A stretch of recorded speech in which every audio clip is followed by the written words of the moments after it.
semuanya, hari ini kita akan membahas materi yang sangat menarik, yaitu bioteknologi, baik yang konvensional maupun modern. Yuk kita bahas lebih lanjut. Yang pertama, pengertian bioteknologi konvensional. Nah, bioteknologi konvensional adalah teknologi yang menggunakan mikroorganisme untuk membantu manusia memproduksi makanan, minuman, dan bahan lainnya tanpa rekayasa genetika. Contohnya tempe, tape, yogurt, dan roti. Nah, semua itu dihasilkan melalui proses fermentasi. Nah, teman-teman, keuntungan dari bioteknologi konvensional adalah murah, sederhana, dan sudah dikenal sejak lama. Tapi kekurangannya, prosesnya sulit dikontrol dan hasilnya kadang tidak konsisten.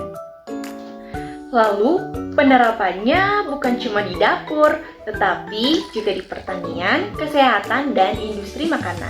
Misalnya, pembuatan pupus kompos, antibiotik tradisional, hingga kecap dan keju.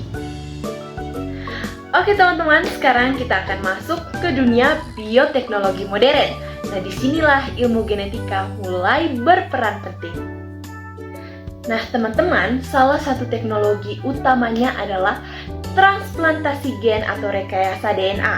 Nah, dengan bantuan enzim pemotong dan enzim penyambung, gen dari satu makhluk hidup dapat dimasukkan ke makhluk lain. Misalnya gen insulin manusia ke dalam bakteri E. coli.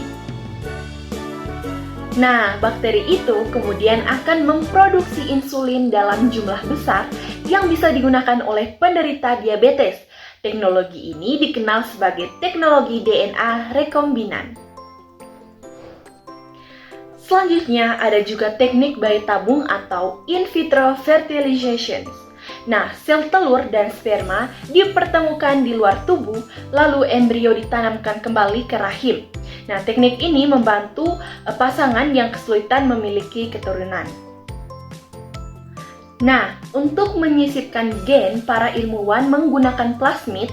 Nah, DNA melingkar dari bakteri sebagai pembawa gen. Nah, setelah plasmid membawa gen baru masuk ke sel bakteri, proses produksi protein bisa dimulai. Ada juga teknologi hibridoma. Nah, teknik ini menggabungkan sel limfosit B atau sel yang menghasilkan antibodi dengan sel kanker mieloma, sel yang cepat membelah.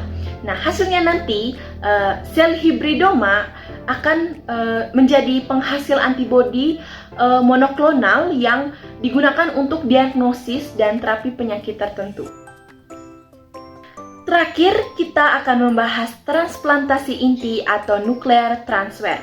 Nah, inti dari sel donor dimasukkan ke dalam sel telur tanpa inti. Nah, setelah berkembang menjadi embrio, embrio ditanam ke rahim betina. Nah, teknik ini melahirkan klon seperti domba doli yang identik dengan induknya secara genetik.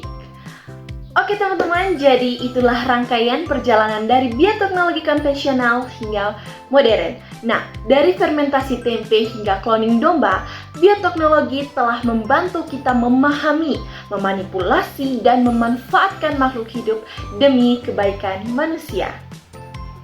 Oke teman-teman, jadi sekian saja penjelasan mengenai bioteknologi konvensional dan bioteknologi modern. Semoga teman-teman semuanya dapat memahami ya. Terima kasih.